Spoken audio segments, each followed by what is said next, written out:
US citizenship ਦਾ test ਉਹਦੇ ਵਿੱਚ ਕੀ ਜਿਹੜੇ ਚੇਂਜਸ ਆ ਰਹੇ ਆ ਉਹਦੇ ਬਾਰੇ ਆਪਾਂ ਚਰਚਾ ਕਰਦੇ ਹਾਂ। ਟਰੰਪ ਹੁਣਾਂ ਨੇ ਪਿਛਲੇ ਕਾਰਜਕਾਲ ਦੇ ਵਿੱਚ ਆਪਣੇ ਪਹਿਲੇ ਕਾਰਜਕਾਲ ਦੇ ਵਿੱਚ ਵੀ ਚੇਂਜਸ ਕਰਨ ਦੀ ਜਿਹੜੀ ਕੋਸ਼ਿਸ਼ ਕੀਤੀ ਸੀ, ਪਰ ਉਹ ਰਹਿ ਗਏ ਸੀਗੇ। ਉਦੋਂ ਫਿਰ ਬੈਕ ਟੂ ਸਕੁਏਅਰ ਵਨ ਆ ਗਏ ਸੀ, ਜਿੱਦਾਂ ਚੱਲ ਰਿਹਾ ਸੀ ਉੱਦਾਂ ਫਿਰ ਚੱਲਦਾ ਰਹਿਣ ਦਿੱਤਾ। ਪਰ USCIS ਨੇ ਨੈਚੁਰਲਾਈਜੇਸ਼ਨ ਟੈਸਟ ਦੇ ਵਿੱਚ ਜਿਹੜੇ ਚੇਂਜਸ ਆ ਉਹ ਉਹਨਾਂ ਨੂੰ ਅਨਵੇਲ ਕੀਤਾ, ਉਹਨਾਂ ਦੀ ਘੁੰਡ ਚੁਕਾਈ ਕੀਤੀ ਆ। ਕਹਿੰਦੇ ਵੀ ਮਲਟੀ ਸਟੈਪ ਓਵਰਆਲ ਹੋਊਗਾ ਅਮਰੀਕਨ ਸਿਟੀਜ਼ਨਸ਼ਿਪ ਸਟੈਂਡਰਡਸ ਦੇ ਵਿੱਚ। ਸੋ ਕੀ ਚੇਂਜਸ ਆ ਰਹੇ ਆ ਅਟਰਨੀ ਟਰਕੀਆਣਾ ਜੀ, ਤੇ ਕਦੋਂ ਤੋਂ ਇਹ ਜਿਹੜੇ ਚੇਂਜਸ ਜਿਹੜੇ ਸਿਵਿਕ ਟੈਸਟ ਹੁੰਦਾ ਆ ਉਹ ਕਦੋਂ ਤੋਂ ਲਾਗੂ ਹੋਣੇ ਆ? ਅਜੇ ਤਾਂ ਇਹਨਾਂ ਦੇ ਨੋਟਿਸ ਰੂਲ ਮੇਕਿੰਗ ਪੀਰੀਅਡ ਦੇ ਵਿੱਚ ਹੀ ਹੈਗਾ। ਉਹ ਤੁਹਾਨੂੰ ਡੇਟ ਦੱਸ ਦਾਂਗੇ ਐਗਜ਼ੈਕਟਲੀ ਕਦੋਂ ਜਿਹੜੀਆਂ ਹੈਗੀਆਂ। ਤੇ ਇੱਕ ਤਾਂ ਉਹੀ ਜਿਹੜਾ ਆਪਣਾ ਕੁਐਸਚਨ ਵਾਲਾ ਸੀਗਾ ਕਿ ਘੱਟ ਨਹੀਂ ਕਰਨੇ, ਨਾਰਮਲ ਰੱਖਣੇ ਆ, ਉਹ ਇੱਕ ਇਹਨਾਂ ਦਾ ਸੀਗਾ ਕਿ ਕੀ ਇਨਕਲੂਡ ਹੋਣਾ ਚਾਹੀਦਾ, ਕੀ ਨਹੀਂ ਇਨਕਲੂਡ ਹੋਣਾ ਚਾਹੀਦਾ, ਕੁਐਸਚਨ ਕਿੰਨੇ ਪੁੱਛਣੇ ਆ। ਪਰ ਜਿਹੜੀ ਮੇਨ ਚੀਜ਼ ਜਿਹੜੀ ਇਹਨਾਂ ਨੇ ਚੇਂਜ ਜਿਹੜੀ ਕੀਤੀ ਆ ਉਹ ਇਹ ਹੈ ਕਿ ਤੁਸੀਂ ਦੇਖਿਆ ਹੋਣਾ ਕਿ ਇੱਕ ਵਿੱਚ ਬੜਾ ਨੈਰੇਟਿਵ ਸੀਗਾ ਕਿ ਸਾਡੇ ਦੇਸ਼ 'ਚ ਇੰਗਲਿਸ਼ ਬੋਲੋ, ਠੀਕ ਹੈ ਕਿ ਨਹੀਂ। ਉਹਨੂੰ ਲੋਕੀ ਕਹਿੰਦੇ ਸੀ ਕਿ ਨਹੀਂ ਇੰਗਲਿਸ਼ ਨਹੀਂ ਬੋਲਣੀ, ਕਿ ਥੋੜੀ ਛੋਟ ਦੇਣੀ ਚਾਹੀਦੀ ਹੈ ਲੋਕਾਂ ਨੂੰ। ਪਰ ਹੁਣ ਰਾਜਕਿਰਨ ਜੀ ਦੇਖੋ, ਇਸ ਮੁੱਦੇ ਤੇ ਤਾਂ ਉਹੀ ਗੱਲ ਆ ਕਿ ਹੁਣ ਤੁਸੀਂ ਕਿਸੇ ਵੀ ਦੇਸ਼ ਚੱਲ ਜਾਓ, ਉਹਨੇ ਕਹਿਣਾ ਸਾਡੀ ਭਾਸ਼ਾ ਬੋਲੋ। ਤੁਸੀਂ ਆਪਣਾ ਸੀਗਾ ਕਿਤੇ ਵੀ ਚੱਲ ਜਾਓ, ਹਰੇਕ ਬੰਦਾ ਆਪਣਾ ਚਾਹੁੰਦਾ ਕਿ ਮਾਂ ਬੋਲੀ ਬੋਲੋ। ਉਹ ਕੀ ਕਹਿੰਦੇ ਆ ਕਿ ਆਪਣਾ ਇੱਥੇ ਕਮਿਊਨੀਕੇਟ ਕਰਨ ਲਈ ਇੰਗਲਿਸ਼ ਦੀ ਜਿਹੜੀ ਇੱਥੇ ਬੜਾ ਵਿਵਾਦ ਜਿਹੜਾ ਛਿੜਿਆ ਹੋਇਆ ਕਿ ਨਹੀਂ ਇਹ ਮਤਲਬ ਇਸ ਮੁੱਦੇ ਉੱਤੇ ਵਿਵਾਦ ਸੀਗਾ। ਕਈ ਕਹਿੰਦੇ ਕਿ ਨਹੀਂ ਇਹ ਜਿਹੜਾ ਸੀਗਾ ਕਿ ਤੁਸੀਂ ਇੰਗਲਿਸ਼ ਦੀ ਰਿਕੁਆਇਰਮੈਂਟ ਟੂ ਮੱਚ ਲਗਾ ਰਹੇ ਆ ਜਾਂ ਕਿੱਦਾਂ। ਤੇ ਉਹਦੇ ਵਿੱਚ ਥੋੜੀ ਲੀਨੀਅੰਸੀ ਵਗੈਰਾ ਜਿਹੜੀ ਸੀਗੀ ਹਮੇਸ਼ਾ ਤੋਂ ਹੀ। ਪਰ ਇਹਨਾਂ ਨੇ ਆ ਕੇ ਜਿਹੜਾ ਸਖਤ ਕੰਮ ਜਿਹੜਾ ਕਰਤਾ, ਇਹ ਕਹਿੰਦੇ ਕਿ ਨਹੀਂ ਇੰਗਲਿਸ਼ ਜਿਹੜੀ ਬੋਲਣੀ ਚਾਹੀਦੀ ਹੈ। ਤੁਹਾਨੂੰ ਫੁੱਲੀ ਜਿਹੜਾ ਇੰਟੀਗ੍ਰੇਟ ਹੋਣਾ ਪੈਣਾ ਅਮਰੀਕਨ ਸੋਸਾਇਟੀ ਦੇ ਵਿੱਚ, ਤੇ ਤੁਹਾਨੂੰ ਆਪਣੀਆਂ ਜਿਹੜੀਆਂ ਰਾਈਟ ਐਂਡ ਰਿਸਪੌਂਸਿਬਿਲਿਟੀਆਂ ਸਮਝਣੀਆਂ ਪੈਣੀਆਂ, ਤੇ ਰਿਸਪੈਕਟ ਜਿਹੜੀ ਸੀਗੀ ਉਹ ਸਿਟੀਜ਼ਨਸ ਨੂੰ ਜਿਹੜੀ ਆਫਰ ਕਰਨੀ ਪੈਣੀ ਹੈ। ਇਹ ਬੇਸਿਕਲੀ ਕੀ ਬਿਆਨ ਦਿੰਦੇ ਆ ਕਿ ਜਿਹੜੀ ਅਮਰੀਕਨ ਸਿਟੀਜ਼ਨਸ਼ਿਪ ਹੈਗੀ ਹੈ ਸਭ ਤੋਂ ਇੱਕ ਸੀਕ੍ਰੇਟ, ਜਿਹੜੀ ਸਭ ਤੋਂ ਜਿਹੜੀ ਆਪ ਹੀ ਖੁਦ ਹੀ ਕਰਿਆ ਕਿ ਸਭ ਤੋਂ ਜਿਹੜੀ ਤੁਸੀਂ ਕਹ ਲਓ ਕਿ ਟੌਪ ਦੀ ਸਿਟੀਜ਼ਨਸ਼ਿਪ ਹੈਗੀ ਵਰਲਡ ਦੀ, ਇਹ ਇਹਨਾਂ ਦੇ ਬਿਆਨ। ਤੇ ਆਪਾਂ ਉਹਨਾਂ ਨੂੰ ਦੇਣੀ ਆ ਜਿਹੜੇ ਫੁੱਲੀ ਸਾਨੂੰ ਐਮਬਰੇਸ ਕਰੂਗੇ, ਸਾਡੀ ਵੈਲਿਊ ਨੂੰ, ਸਾਡੇ ਸਿਧਾਂਤਾਂ ਨੂੰ ਐਮਬਰੇਸ ਜਿਹੜਾ ਕਰੂਗੇ। ਇਹਦੇ ਵਿੱਚ ਉਹ ਕਹਿੰਦੇ ਕਿ ਮੇਨ ਚੀਜ਼ ਜਿਹੜੀ ਹੈਗੀ ਆ, ਤੁਹਾਨੂੰ ਲਿਖਣੀ ਆਣੀ ਚਾਹੀਦੀ ਆ, ਪੜ੍ਹਨੀ ਆਣੀ ਚਾਹੀਦੀ ਆ, ਬੋਲਣੀ ਆਣੀ ਚਾਹੀਦੀ ਆ, ਤੇ ਤੁਹਾਨੂੰ US ਗਵਰਨਮੈਂਟ ਦਾ ਜਿਹੜਾ ਸੀਗਾ ਸਿਵਿਕਸ ਦੇ ਬਾਰੇ ਤੇ US ਗਵਰਨਮੈਂਟ ਦੇ ਬਾਰੇ ਸਾਰਾ ਪਤਾ ਹੋਣਾ ਚਾਹੀਦਾ, ਤਾਂ ਕਿ ਜਿਹੜੇ ਅਮਰੀਕਨ ਲੋਕੀ ਆ ਉਹਨਾਂ ਨੂੰ ਅਸ਼ੋਰੈਂਸ ਮਿਲੇ ਕਿ ਤੁਸੀਂ ਉਹਨਾਂ ਦੇ ਵਿੱਚ ਅਸਿਮੀਲੇਟ ਜਿਹੜਾ ਹੋ ਸਕਦੇ ਆ ਤੇ ਅਮਰੀਕਾ ਦੇ ਵਿੱਚ ਕੰਟਰੀਬਿਊਟ ਜਿਹੜਾ ਕਰ ਸਕਦੇ ਆ। ਇਹਦੇ ਵਿੱਚ ਉਹਨਾਂ ਨੇ ਖਾਸ ਤੌਰ ਤੇ ਜਿਹੜਾ ਉਹ ਕਿਹਾ ਕਿ ਆਪਾਂ ਸਾਰੀਆਂ ਇਹਦੇ ਵਿੱਚ ਉਹ ਪੁਰਾਣੀਆਂ ਵੀ ਐਕਚੁਅਲੀ ਐਪਲੀਕੇਸ਼ਨਾਂ ਰਿਵਿਊ ਕਰੂਗੇ, ਜਿਹਦੇ ਵਿੱਚ ਕਿ ਇਹ ਆਪਣਾ ਡਿਸੇਬਿਲਿਟੀ ਐਕਸੈਪਸ਼ਨ ਦੀ ਗੱਲ ਕਰੀਏ। ਜਿੱਦਾਂ ਨਹੀਂ ਕਿ ਡਾਕਟਰ ਦਾ ਜਾ ਕੇ ਸਰਟੀਫਿਕੇਟ ਲਾ ਲਿਆ, ਇੰਗਲਿਸ਼ ਝੂਠੀ ਲਿਖਤਾ ਕਿ ਡਿਮੈਂਸ਼ੀਆ ਹੋ ਗਿਆ ਮੈਨੂੰ, ਕੋਈ ਪ੍ਰੋਬਲਮ ਹੈ, ਪੜ੍ਹ ਨਹੀਂ ਸਕਦਾ, ਲਿਖ ਨਹੀਂ ਸਕਦਾ। ਉਹ ਜਿਹੜੇ ਉਹ ਕੀ ਕਹਿੰਦੇ ਆ ਕਿ ਝੂਠੇ ਜਿਹੜਾ ਫਰਾਡ ਬੜਾ ਸੀਗਾ ਵਿੱਚ, ਡਾਕਟਰ ਸ਼ਾਕਟਰ ਜਿਹੜੀ ਲੈਟਰਾਂ ਸ਼ੈਟਰਾਂ ਜਿਹੀਆਂ ਲਾ ਦਿੰਦੇ ਸੀਗੇ ਇੰਗਲਿਸ਼ ਦੀਆਂ ਸਿਵਿਕ ਟੈਸਟ ਰਿਕੁਆਇਰਮੈਂਟ ਨੂੰ ਬਾਈਪਾਸ ਕਰਨ ਲਈ, ਕਿ ਇੰਗਲਿਸ਼ ਨਹੀਂ ਸਿੱਖਣੀ ਤੇ ਸਿੱਧਾ ਹੀ ਬੰਦਾ ਸਿਟੀਜ਼ਨਸ਼ਿਪ ਜਿਹੜੇ ਕਰ ਜਾਂਦੇ ਸੀਗੇ। ਉਹਦੇ ਵਿੱਚ ਉਹਨਾਂ ਨੇ ਕਾਫੀ ਸਾਰੇ ਜਿਹੜੇ ਡਾਕਟਰ ਆ ਉਹ ਫੜੇ ਵੀ ਆ, ਕਈਆਂ ਨੂੰ ਕ੍ਰਿਮੀਨਲ ਵੀ ਜਿਹੜੇ ਚਾਰਜਸ ਲਾਏ ਆ, ਜਿਹੜੇ ਪੈਸੇ ਲਾ ਕੇ ਲੈਟਰ ਵਗੈਰਾ ਲਿਖਦੇ ਸੀਗੇ। ਪ੍ਰੋਬਲਮ ਉਹਦੇ ਵਿੱਚ ਰਾਜਕਿਰਨ ਜੀ ਇਹੋ ਜਿਹੀ ਹੁੰਦੀ ਕਿ ਉਹ ਜਿੱਦਾਂ ਸਾਰੇ ਢਾਂਚੇ ਜਿਹੜੇ ਐਗਜ਼ੈਕਟ ਸੇਮ ਹੁੰਦੇ ਸੀ ਕਿ ਇਹਨੂੰ ਡਿਮੈਂਸ਼ੀਆ ਹੋ ਗਿਆ, ਏਦਾਂ ਹੋ ਗਿਆ, ਏਦਾਂ ਹੋ ਗਿਆ, ਤੇ ਨਾਮ ਉੱਤੋਂ ਜਿਹੜਾ ਚੇਂਜ ਕੀਤਾ ਹੁੰਦਾ ਸੀਗਾ। ਤੇ ਉਹ ਸੇਮ ਜਿੱਦਾਂ ਆਫਿਸ ਜਿਹੜੇ ਸੀਗੇ ਆਪਣੇ ਬਾਰ-ਬਾਰ ਜਿਹੜਾ ਉਹੀ ਤੁਸੀਂ ਕਹ ਲਓ ਕਿ ਸੇਮ ਕਾਈਂਡ ਆਫ ਲੈਟਰ ਜਿਹੜੀ ਸੀਗੀ ਸਾਰਿਆਂ ਨੂੰ, ਕਲਾਇੰਟ ਆਫਟਰ ਕਲਾਇੰਟ, ਜਿਹੜਾ ਬਿਨਾਂ ਭਾਵੇਂ ਐਕਚੁਅਲ ਦੇ ਵਿੱਚ ਬੰਦੇ ਨੂੰ ਪ੍ਰੋਬਲਮ ਸੀਗੀ ਭਾਵੇਂ ਨਹੀਂ ਵੀ ਸੀਗੀ, ਉਹ ਸਿੱਧਾ ਹੀ ਜਿੱਦਾਂ ਕਹਿ ਲਓ ਇੱਕ ਸਿਟੀਜ਼ਨਸ਼ਿਪ ਡਾਕਟਰ ਬਣਿਆ ਹੁੰਦਾ ਬੰਦਾ, ਇਹ ਸਿਟੀਜ਼ਨਸ਼ਿਪ ਦਾ ਜਿਹੜਾ ਤੁਹਾਡੀ ਲੈਟਰ ਸ਼ੈਟਰ ਬਣਾ ਕੇ ਇੰਗਲਿਸ਼ ਦਾ ਟੈਸਟ, ਸਿਵਿਕ ਦਾ ਟੈਸਟ ਜਿਹੜਾ ਪਾਸ ਕਰਾ ਦਿੰਦਾ। ਸੋ ਉਹਨਾਂ ਵੱਲ ਇਹਨਾਂ ਨੇ ਬੇਸਿਕਲੀ ਇਸ਼ਾਰਾ ਕੀਤਾ ਕਿ ਉਹ ਚੀਜ਼ ਨੂੰ ਆਪਾਂ ਜਿਹੜਾ ਹੁਣ ਸੀਗਾ ਨੈਕਸਟ ਇਨਵੈਸਟੀਗੇਸ਼ਨ ਦੀ ਜਿਹੜੀ ਚੱਲ ਰਹੀ ਹੈ, ਤੇ ਉਹਦੇ ਵਿੱਚ ਉਹ ਕਹਿੰਦੇ ਆ ਕਿ ਆਪਾਂ ਜਿਹੜੇ ਡਿਸੇਬਿਲਿਟੀ ਜਿਹੜੀ ਸੀਗੀ ਉਹ ਖਤਮ ਕਰ ਦੇਣੀ, ਕਿ ਬੰਦਾ ਬੋਲਣੀ ਚਾਹੀਦੀ, ਬਸ ਆਉਣਾ ਚਾਹੀਦਾ। ਉਹਦੇ ਵਿੱਚ ਇਹਨਾਂ ਨੇ ਉਹ ਜਿਹੜੀਆਂ ਉਹ ਚੀਜ਼ ਤੇ ਸ਼ਿਕੰਜਾ ਜਿਹੜਾ ਕੱਸ ਰਿਹਾ ਕਿ ਰਿਕੁਆਇਰਮੈਂਟ ਜਿਹੜੀ ਚਾਹੀਦੀ ਹੈ। ਤੁਸੀਂ ਇਹਦੇ ਨਾਲ ਦੇਖਿਆ ਹੋਣਾ ਕਿ ਈਵਨ ਆਪਣੇ ਡਰਾਈਵਿੰਗ ਲਾਇਸੈਂਸ ਦੇ ਲਾਅ, ਇਹ ਉਹ ਸਾਰਾ ਦੂਜੀਆਂ ਸਟੇਟਾਂ ਕਈ ਕਿ ਇੰਗਲਿਸ਼ ਬੋਲਣੀ ਆਣੀ ਚਾਹੀਦੀ ਹੈ, ਸਮਝਣੀ ਆਣੀ ਚਾਹੀਦੀ ਆ।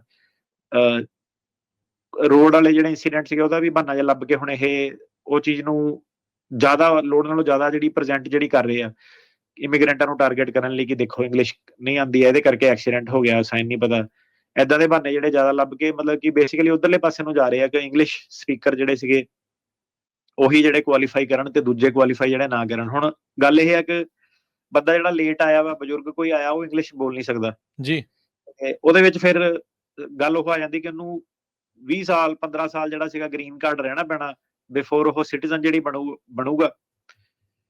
ਆਪਾਂ ਐਮਬੈਸੀਆਂ ਦੇ ਵਿੱਚ ਹੁਣ ਕੀ ਦੇਖਣਾ ਸ਼ੁਰੂ ਕੀਤਾ ਕਿ ਭੈਣ ਭਰਾ ਵਾਲੇ ਕੇਸਾਂ ਜਿੱਦਾਂ ਫੋਰ ਐਗਜ਼ਾਮਪਲ ਉੱਥੇ ਕੋਈ ਮਸਲਾ ਜਾਂ ਹੈਲਥ ਹੁਲਥ ਵਾਲਾ ਹੈਗਾ ਜਾਂ ਮਾਪਿਆਂ ਦੇ ਵੀ ਕੇਸ ਕਰਦਾ, ਉੱਥੇ ਵੀ ਹੁਣ ਤੁਸੀਂ ਕਹਿ ਲਓ ਕਿ ਸਿੱਧੇ ਉਹ ਪਬਲਿਕ ਚਾਰਜ ਦੇ ਬੇਸ ਤੇ ਡਿਨਾਈ ਕਰਨਾ ਸ਼ੁਰੂ ਕਰਤਾ ਉਹਨਾਂ ਨੇ ਕਿ ਨਹੀਂ ਤੂੰ ਜਾ ਕੇ ਪਬਲਿਕ ਚਾਰਜ ਬਣ ਜਾਣਾ। ਦੱਸਦੇ ਨਹੀਂ ਕਿ ਕਿਉਂ ਬਣ ਜਾਣਾ, ਬਸ ਆਪਣੇ ਵੱਲੋਂ ਹੀ ਜਿਹੜਾ ਲਾ ਕੇ ਕਿ ਨਹੀਂ ਇਹਦੇ ਕੋਈ ਡਿਗਰੀ ਨਹੀਂ ਹੈਗੀ, ਇਹਦੀ ਉਮਰ ਜ਼ਿਆਦਾ ਵਾ ਜਾਂ ਇਹਨੂੰ ਕੋਈ ਬਿਮਾਰੀ ਆ ਜਾਂ ਕੋਈ ਵੈਲ ਨਹੀਂ ਹੈਗਾ। ਤੇ ਉਹ ਜਿਹੜੇ ਤੁਸੀਂ ਲਾ ਲਓ ਕਿ 15-15 ਸਾਲ ਤੋਂ ਲੋਕੀ ਜਿੱਦਾਂ ਵੇਟ ਕਰਦੇ ਸੀਗੇ ਕੇਸ ਕੁਸ, ਉਹ ਵੀ ਜਿਹੜੇ ਇਹਨਾਂ ਨੇ ਉੱਥੇ ਡਿਨਾਈ ਕਰਨੇ ਜਿਹੜੇ ਸ਼ੁਰੂ ਕਰਤੇ ਆ ਪਬਲਿਕ ਚਾਰਜ ਵਾਲੇ ਬੇਸ ਤੇ। ਤੇ ਹੁਣ ਜਿਹੜਾ ਬੰਦਾ ਮੰਨ ਲਓ ਕਿ ਉਰੇ ਆ ਗਿਆ, ਉਹਨੇ ਕਿਸੇ ਦੇ ਘਰ ਦੇ ਉਹਨਾਂ ਨੇ 5 ਸਾਲ ਬਾਅਦ ਸਿਟੀਜ਼ਨ ਬਣ ਜਾਣਾ ਸੀਗਾ ਫੋਰ ਐਗਜ਼ਾਮਪਲ, ਤੇ ਉਹ ਜੇ ਹੁਣ ਐਕਸੈਪਸ਼ਨ ਜਿਹੜੀ ਭਾਲਦਾ, ਪਹਿਲੀ ਗੱਲ ਤਾਂ ਇਹ ਡਾਕਟਰਾਂ ਕੋਲ ਜਾਣਾ ਨਹੀਂ ਚਾਹੀਦਾ ਸੀ, ਉਹ ਪੁੱਠਾ ਕੰਮ ਜਿਹੜਾ ਹੋ ਜਾਂਦਾ ਕਰਨਾ ਹੀ ਨਹੀਂ ਚਾਹੀਦਾ ਸੀਗਾ।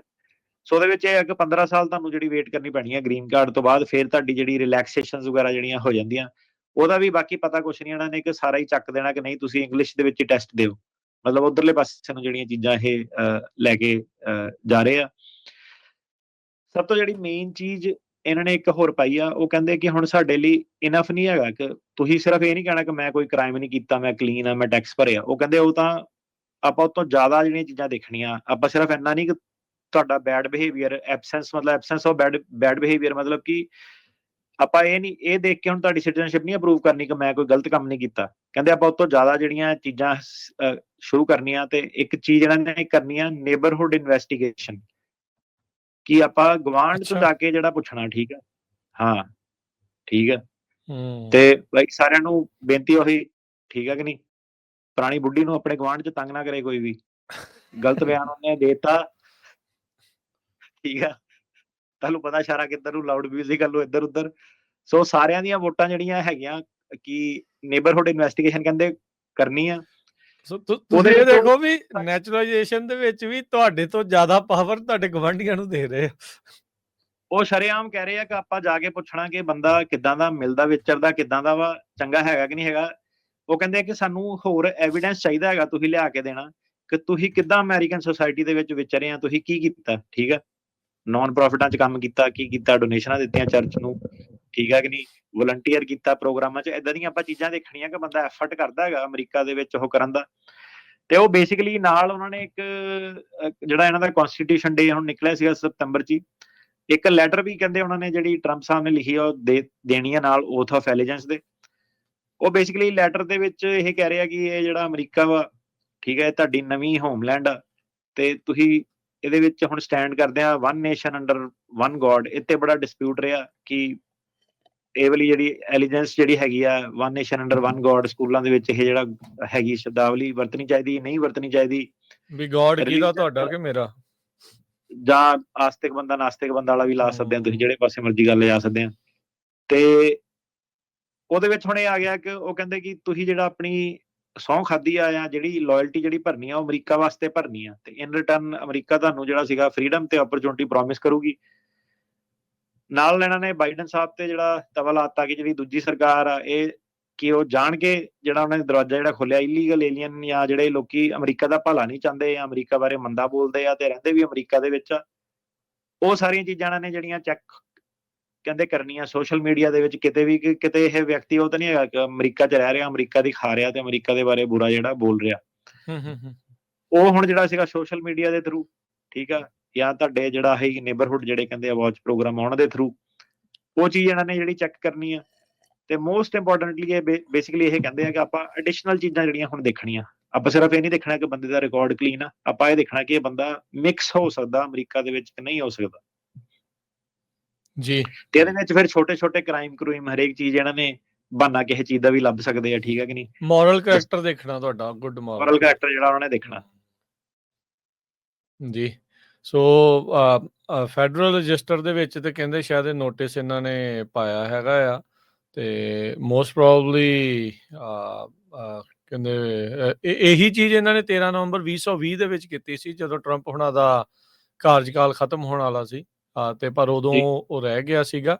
ਤੇ ਕਹਿੰਦੇ ਵੀ ਇਹ ਨੋਟਿਸ ਇਫੈਕਟਿਵ 18 ਸਤੰਬਰ ਤੋਂ ਜਿਹੜਾ ਆ ਉਹ ਚੀਜ਼ ਹੋਣਾ, ਤੇ 20 ਅਕਤੂਬਰ ਤੋਂ ਕਹਿੰਦੇ ਵੀ ਜਿਹੜੇ ਵੀ ਨੈਚੁਰਲਾਈਜੇਸ਼ਨ ਦੇ ਐਪਲੀਕੇਸ਼ਨ ਔਨ ਔਰ ਆਫਟਰ ਅਕਤੂਬਰ 20 ਮਹੀਨਾ ਰਹਿ ਗਿਆ ਪੂਰਾ ਅੱਜ ਤੋਂ, ਵੀ ਉਸ ਤੋਂ ਬਾਅਦ ਦੇ ਵਿੱਚ ਜੇ ਕੋਈ ਅਪਲਾਈ ਕਰਦਾ ਤਾਂ ਫਿਰ ਨਵੇਂ ਸਿਵਿਕ ਟੈਸਟ ਦੇ ਵਿੱਚ ਆ। ਸਿਵਿਕ ਟੈਸਟ ਦਾ ਮੈਂ ਅਟਾਰਨੀ ਟਿਰਕੇਣਾ ਜੀ ਦੇਖ ਰਿਹਾ ਸੀ, ਪਹਿਲਾਂ 10 ਚੋਂ ਆਈ ਥਿੰਕ 6 ਸਵਾਲ ਹੁੰਦੇ ਸੀ, ਹੁਣ 20 ਚੋਂ 12 ਕਰਤੇ ਆ। ਸਵਾਲ 100 ਹਾਂਜੀ ਹੁੰਦੇ ਸੀ ਤੇ ਉਹ 100 ਸਵਾਲ ਜਿਹੜੇ ਵਧਾ ਕੇ 128 ਕੀਤੇ ਆ। ਤੇ ਹਾਂਜੀ ਹਾਂ, ਸੋ ਉਹ ਵੀ ਜਿਹੜੇ ਚੇਂਜਿਸ ਨਾਲ ਨੈਚੁਰਲਾਈਜੇਸ਼ਨ ਟੈਸਟ ਦੇ ਵਿੱਚ, ਸਿਵਿਕ ਟੈਸਟ ਦੇ ਵਿੱਚ ਜਿਹੜੇ ਉਹ ਆ ਰਹੇ ਆ। ਤੇ ਜਿਹੜੇ DHS ਦੇ ਅਸਿਸਟੈਂਟ ਸੈਕਟਰੀ ਆ ਟਰੇਸ਼ੀਆ ਮੈਕਲੋਫਨ ਕਹਿੰਦੇ ਵੀ ਸਾਲਾਂ ਬੱਧੀ ਅਬਿਊਜ਼ ਬਹੁਤ ਹੋਇਆ ਆ ਸਾਡੇ ਇਮੀਗ੍ਰੇਸ਼ਨ ਸਿਸਟਮ ਦਾ, ਤੇ ਹੁਣ ਅਸੀਂ ਇਹਦੇ ਵਿੱਚ ਸੈਨਿਟੀ ਲੈ ਕੇ ਆ ਰਹੇ ਆ ਵੀ ਮੁੜ ਦੁਬਾਰਾ ਜਿਹੜਾ ਉਹ ਸਟੇਬਿਲਿਟੀ ਜਿਹੜੀ ਉਹ ਆਵੇ, ਸੈਨਿਟੀ ਆਵੇ, ਅਕਲਮੰਦੀ ਕਹਿੰਦੇ ਵੀ ਅਸੀਂ ਜਿਹੜੀ ਉਹ ਹੁਣ ਇਸ ਦੇ ਵਿੱਚ ਮੁੜ ਦੁਬਾਰਾ ਲੈ ਕੇ ਜਿਹੜੀ ਉਹ ਆਉਣੀ ਆ। ਸੋ ਇਹ ਇਹਨਾਂ ਦਾ ਮੇਨ ਹੈਗਾ ਆ ਜਿਹੜਾ ਮੁੱਦਾ, ਵੀ ਇਮੀਗ੍ਰੇਸ਼ਨ ਸਿਸਟਮ ਨੂੰ ਅਸੀਂ ਜਿਹੜਾ ਇਨਸੇਨ ਆ ਉਸਨੂੰ ਸੇਨ ਜਿਹੜਾ ਉਹ ਕਰਨਾ ਆ। ਤੇ ਕਹਿੰਦੇ ਵੀ ਮੱਚ ਨੀਡਿਡ ਰਿਫਾਰਮ ਸੀਗੇ ਤੇ ਉਹ ਆਪਾਂ ਇਸ ਦੇ ਵਿੱਚ ਕਰ ਰਹੇ ਆ। So basically from the bottom start ਕਰ ਲਓ, ਬਾਟਮ ਤੋਂ ਲੈ ਕੇ ਟੌਪ ਤੱਕ ਇਹਨਾਂ ਨੇ ਜਿਹੜੇ ਸਟੈਂਡਰਡਸ ਆ ਉਹ ਲਗਾਤਾਰ ਉਹਨਾਂ ਨੂੰ ਹਾਈ ਜਿਹੜਾ ਉਹ ਕਰਦੇ ਜਾ ਰਹੇ ਆ, ਜਾਂ ਕਹਿ ਲਓ ਵੀ ਡਿਫਿਕਲਟ ਜਿਹੜੇ ਉਸ ਦੇ ਵਿੱਚ ਕਰਦੇ ਜਾ ਰਹੇ ਹੈਗੇ ਆ। ਉਹ ਕਹਿੰਦੇ ਕਿ ਇਮੀਗ੍ਰੈਂਟ ਆਵੇ ਹੀ ਨਾ ਕੋਈ ਬੇਸਿਕਲੀ। ਆਹ ਚਾਹੇ ਲੀਗਲ ਆ, ਚਾਹੇ ਕੰਧ ਟੱਪ ਕੇ ਵਾਲੇ ਕਹਿ ਲਓ, ਤੇ ਚਾਹੇ ਜਿੱਦਾਂ ਆਪਾਂ ਸ਼ੁਰੂਆਤ 'ਚ ਕਿਹਾ ਵੀ ਚਾਹੇ ਫੈਮਿਲੀ ਵਾਲੇ। ਰੀਸੈਂਟਲੀ ਆਪਾਂ ਦੇਖਿਆ ਨਾ ਅਟਾਰਨੀ ਟਿਰਕੇਣਾ ਜੀ, ਆਪਾਂ ਜਦੋਂ ਇਮੀਗ੍ਰੇਸ਼ਨ ਦੀਆਂ ਰੇਡਸ ਵੱਜਦੀਆਂ ਸੀ, ਤੁਸੀਂ 2 ਕੁ ਐਪੀਸੋਡ ਪਹਿਲਾਂ ਆਪਾਂ ਉਹ ਗੱਲ ਕੀਤੀ ਸੀ ਜਿਹੜੇ ਇੱਕ ਕਾਰ ਵਾਸ਼ ਦੀ, ਉੱਥੇ ਜਿਹੜੇ ਸਿਟੀਜ਼ਨ ਨੂੰ ਵੀ ਚੱਕ ਲਿਆ ਸੀ। ਉਹ ਜਦੋਂ ਤੋਂ ਹਾਂਜੀ ਸੁਪਰੀਮ ਕੋਰਟ ਨੇ ਆਗਿਆ ਦੇਤੀ ਸੀ, ਉਹ ਪਤਾ ਨਹੀਂ ਹੁਣ ਸੇਮ ਕਾਰ ਵਾਸ਼ ਜਾਂ ਡਿਫਰੈਂਟ ਕਾਰ ਵਾਸ਼, ਉਹਨਾਂ ਨੇ ਫਿਰ ਨਿਸ਼ਾਨਾ ਜਿਹੜਾ ਇੱਕ ਹੋਰ ਕਾਰ ਵਾਸ਼ ਨੂੰ ਜਿਹੜਾ ਇਦਾਂ ਹੀ ਬਣਾਇਆ ਸੀ। ਆਪਣੀ ਵੀ ਕਮਿਊਨਿਟੀ ਦੇ ਕੀ ਨੌਜਵਾਨ ਤੇ ਕੀ ਬਜ਼ੁਰਗ, ਗੁਰੂ ਘਰਾਂ ਦੇ ਭਾਈਆਂ ਤੋਂ ਲੈ ਕੇ ਬੀਬੀਆਂ ਜਿਹੜੀਆਂ ਆ, ਉਹ ਵੀ ਸਾਰੇ ਜਿਹੜੇ ਉਹ ਚੱਕ ਹੋ ਰਹੇ ਆ। ਸੋ